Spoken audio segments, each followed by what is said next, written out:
good morning. First of all, I would like to thank the organizers for the kind invitation to participate in this interesting conference. My name is María Martínez Lirola, and I have prepared this presentation with the PhD student Alba Campoy Martínez. We both belong to the University of Alicante, and more specifically, we both belong to the research group Multimodal Critical Discourse Analysis. As you can see, the title of this presentation is Approaching Education with Gender Perspective Using Manga Comics at Tertiary Education. The outline of the presentation is as follows. We will start with a brief introduction, then we will concentrate on the main hypothesis of this study, followed by the objectives and the research questions. Then the theoretical frameworks will be explained. This section will be followed by the methodology, and then, of course, the analysis, the discussion, and we will finish with some conclusions based on the study. As an introduction, we would like to highlight the fact that in the research group Multimodal Critical Discourse Analysis, we have paid attention to how different multimodal texts create meanings, and in this sense, we have also tried to apply some multimodal texts to teaching. In this sense, in the last decade, I have been using posters, magazines, web pages, films in the teaching learning process. The reason for that was to try to innovate and to motivate the students, and moreover, I also wanted to observe if the students learn better and were more motivated in the teaching learning process. The use of this multimodal text has been framed in active methodologies, such as, for example, gamification or the flipped classroom. In this sense, I wanted to highlight that students could combine different skills, resources, and moreover, that they could acquire different competencies, including social competencies, such as cooperation and communication, so important nowadays. Needless to say that we understand the classroom as a social context where intercultural and social competencies can be acquired, and moreover, the classroom is also understood as a multimodal context where students can develop new literacies. We wanted to pay attention to the fact that whenever we use multimodal text in the classroom, there are some social effects in the teaching learning process, and in this sense, we wanted to use manga because Alba is working on her doctoral dissertation on the use of manga and also on the use of other Japanese genre. So that's why in the next slides Alba is going to explain to define manga, and then I will continue explaining.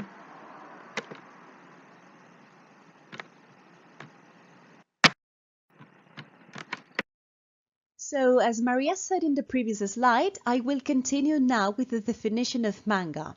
The term manga came into common use in 1814 by Katsushika Hokusai, a Japanese painter that you can see on the right and who published his collected sketchbooks under the name of Hokusai Manga.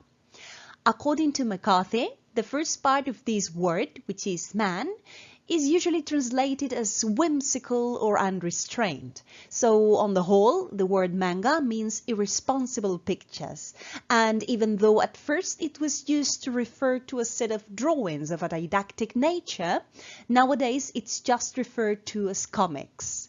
Moreover, in the 1950s onwards, Japanese comics made their way to the West through occupation, trade, immigration, among others, and they preferred a culture that embraced all ages and all sorts. Therefore, it was a cultural exchange, and it still is. Apart from the interest that I have towards this genre, as Maria aforementioned, the fact that according to Murakami's article, there are many scholars who have shown that hybrid texts, this is, works which combine both visual and textual materials, are great options regarding efficient learning and understanding. Here, for example, you can see some of the most well-known titles throughout the history of manga comics. From left to right, you can see works such as One Piece by Eiichiro Oda, Naruto by Masashi Kishimoto, and Dragon Ball by Akira Toriyama. The second section of this presentation concentrates on the hypothesis, the objectives, and the research questions, as already mentioned. The main hypothesis is that it is possible to foster gender equality using manga materials, and the main objectives of this presentation are the following.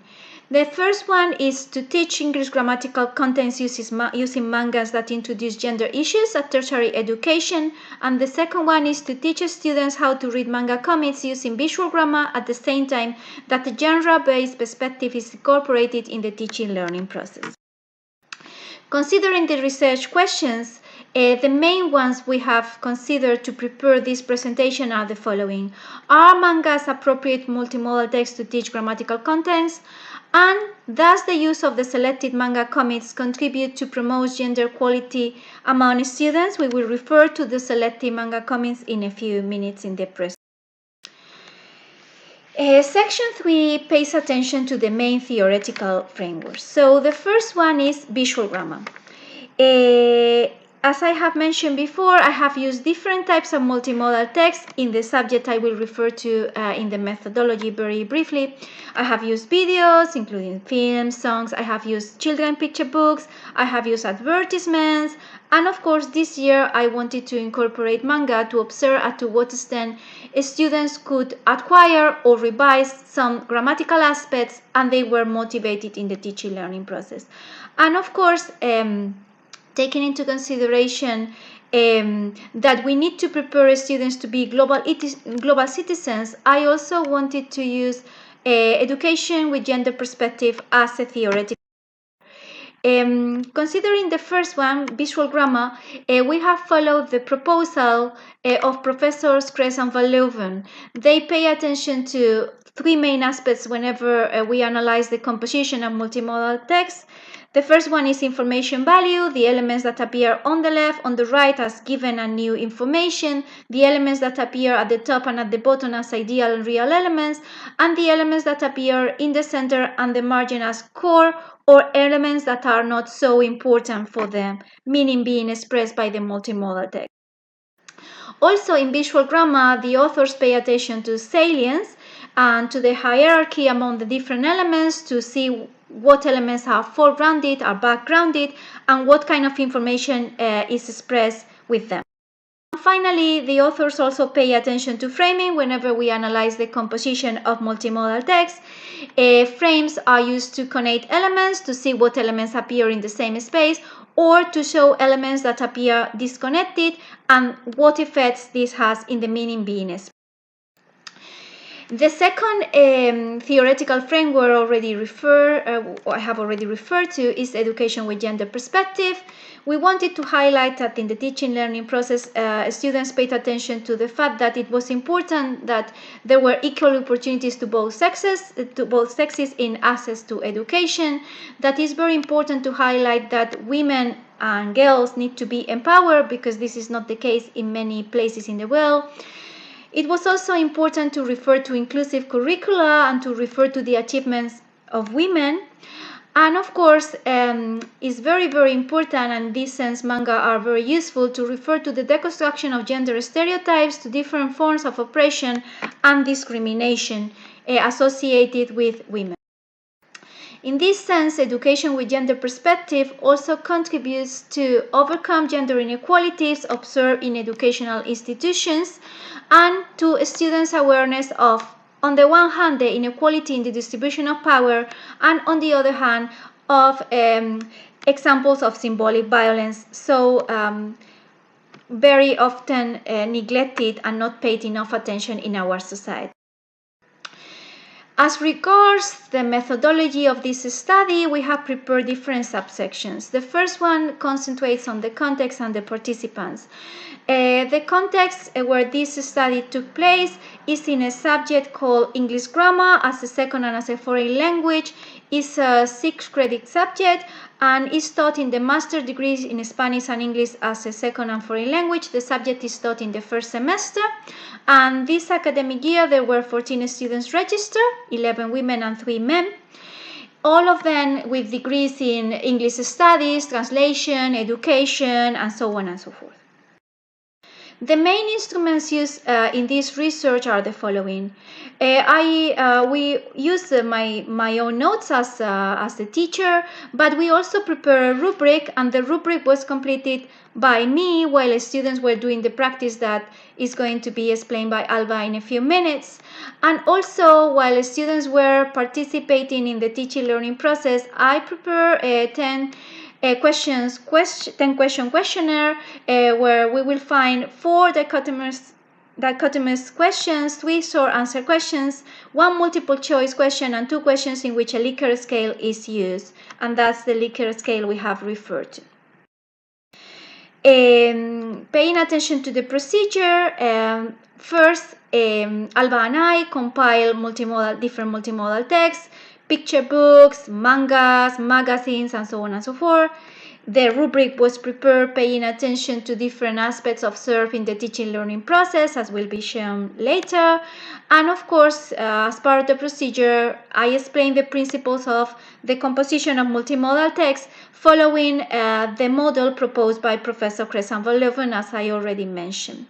The questionnaire was prepared, and the purpose of the questionnaire was to know a student's opinion about the methodology used, and to what extent they have learned new ideas and they have been able to revise grammar with the manga selected, and so on and so forth. And of course, the data was analyzed once we compile the rubrics that were completed by me, but also by students, and also the questionnaires at the end of the teaching learning process. And in the next slides, Alba is going to explain how the mangas were selected. When selecting the manga materials that gather different gender issues, as it has been explained in this presentation, it was decided to search for manga titles in which a female character appeared throughout a whole chapter. The fact that they belonged to different compositions was crucial in order to compare all of them during the session. MyAnimeList is an online platform which has nearly 60,000 titles collected in its database.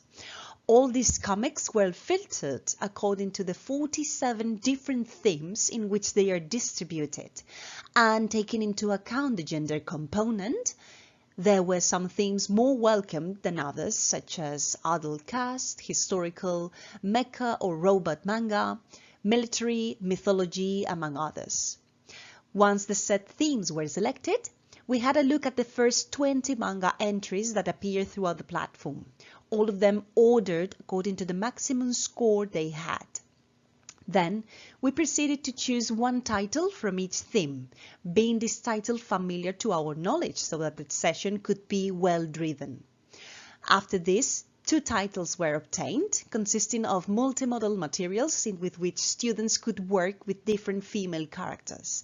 On the one hand, the second chapter of Gurren Lagann, starring Yoko Littner, and whose theme is the mecha one, and on the other hand, the first chapter of Inuyasha, starring Kagome Higurashi, which has different themes such as history, mythology, and also time travel. As it has been pointed out, the design activities pursued the objective that students could delve into the use of manga comics to review grammatical aspects in a dynamic way, while applying the basic aspects of multimodality and deepening into gender issues.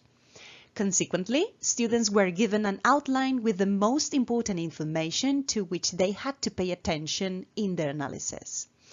As we can see here, first of all, they needed to provide a brief analysis of the physical appearance of the female character, which was portrayed according to the comic. This was relevant so that students could point out if there were any fan service methods or sexual elements which served to please the audience. Then they had to refer to the personality of the female character to show if she was independent, strong, or capable enough. Next, students should present at least 2 extracts of visual grammar that they found interesting, sharing how the images contribute to the meaning. And in the end, they had to state if they considered this character a model example. The following subsection refers to the analysis of the results of a questionnaire which was completed by students at the end of the sessions. As Maria explained during the methodology section, there is a total of 10 questions, but we have selected some of which should be highlighted. Firstly, 100% of the students answered affirmatively when they were asked if they agreed with the fact that learning to read multimodal texts was useful, thus providing some of the reasons in the second question. When they had to elaborate in this second question, some of their answers were that these texts combined different modes, and for this reason different topics could be learned at the same time. Others referred to the idea that they allow society to communicate effectively with each other, and there were also some others who stated that we live in a multimodal reality, so these texts are found everywhere. Focusing on the sixth question, in which students were asked if manga was indeed an appropriate multimodal text to introduce gender issues, 92.9% were totally in favor, in contrast to the disagreement of 7.1%. Those students who answered positively to this question in the seventh one included relevant comments such as seeing their great potential to teach gender aspects at the different educational levels, and also to be aware of the breaking of certain gender stereotypes. The negative justification pointed out that student ages and interests need to be taken into consideration, otherwise the proposal would not work. With reference to the eighth question, closely related to the previous ones because it tried to find out if students considered that gender issues could be introduced through manga materials, the Likert scale used showed that 57.1% and 28.6% respectively agreed with that statement, compared to 7.1% remaining neutral and the discrepancy of another 7.1%. The ninth question showed that 92.9% of students had delved into gender issues through the manga comics in the sessions, compared to 7.1% answering negatively.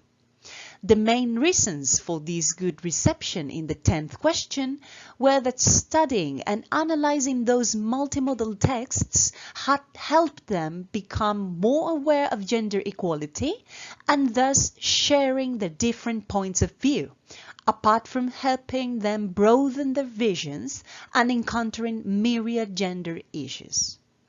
Regarding the negative reason, the person felt that an effective discussion about those topics was not really made. This second subsection shows the interpretation of the data found in the rubric. Both Maria and I noted down that as an average, students used visual grammar terminology frequently, and regarding students' answers, it was also mainly frequent. With respect to the application of the contents on visual grammar in the task, we consider that overall, students were able to handle these notions in the end. Furthermore, we pointed out that most of students used concepts related to gender issues in a frequent way. Nevertheless, students answered that this objective was much achieved both occasionally and very frequently. All these indicators helped both the reflection on different gender issues and its subsequent connection between multimodality and grammar in turn, since we highlighted that the majority of students respectively achieved those items effectively. The results of students with respect to these indicators are quite close to ours due to the fact that they mostly considered that it was effective. In the case of the connection, those percentages showed that half of the students selected that it was totally effective and the other half went for a convenient choice as well. Through the arguments presented in the classroom, the acquisition of certain skills was promoted due to the fact that the results of each of the aforementioned aspects were satisfactory. For this reason, we indicated that overall, They had achieved those abilities successfully, and students' responses did not differ so much with respect to their answers either. After analyzing the results obtained in the questionnaire filled in by students and also those of the corresponding rubric completed by Maria and I in the classroom, it can be stated that the Inuyasha and Gurren Lagann manga materials are useful to make students aware of the potential of the different modes of language communication, leaving monomodal texts aside in this way. For this reason, the answer to the first research question that sought to answer whether gender-based manga comics were suitable multimodal texts to teach English grammatical contents has turned out to be entirely affirmative, since it has been proven that these materials offer the possibility of revising grammar in a dynamic and innovative way to the teaching-learning process. Thanks to the practical sessions, it has been possible to make gender inequalities visible, apart from offering alternatives to combat them. This can be observed when students made direct allusions to, for example, how Gurren Lagann's female protagonist was portrayed throughout the manga materials. Moreover, comments on how the two female protagonists were supposed to behave when they were in danger support the assumption that gender is indeed a social construct. Therefore, the second research question was successful, since it focused on finding out if the selected manga materials contributed to learning visual grammar and gender equality at the same time. Moreover, students could also be critical thinkers and develop some competencies such as decision-making and emotional competencies, among others, during the teaching-learning process, some of which they could use in their everyday life in a fully effective way.